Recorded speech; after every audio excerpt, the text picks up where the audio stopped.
Breaking news mga kababayan at mga idol, multi-role fighter jet, additional 2 units ng frigate, 6 na or 5 units ng escort destroyer mula Japan, AWACS, aerial refueling tanker. Ilan lamang ito sa mga sinisimula ng bilhin ng Pilipinas para sa bagong Horizon 3 ng AFP Modernization Program.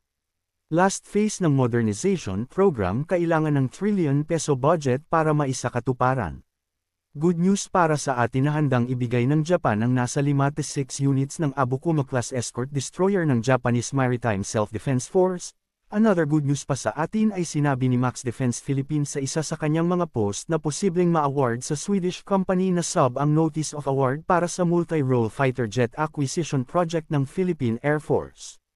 Kung magkakatotoo ang prediction ni Max Defense Philippines ay tamang-tama ito dahil kailangan din ng Pilipinas ng mga aerial refueling tanker at airborne early warning and control system.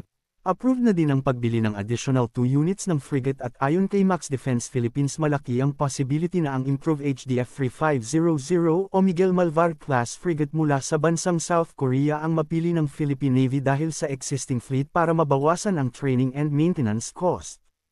Ilan lamang ito sa maraming kaganapang nagaganap pagdating sa modernization effort ng Pilipinas. Hindi pa natin naisasama ang Philippine Army at Philippine Coast Guard sa listahan.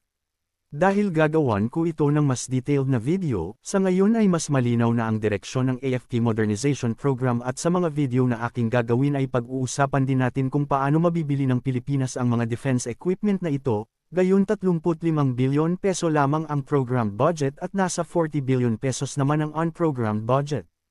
Kaya mag-like, share and subscribe sa ating channel nang maging updated kayo sa mga bagong videos.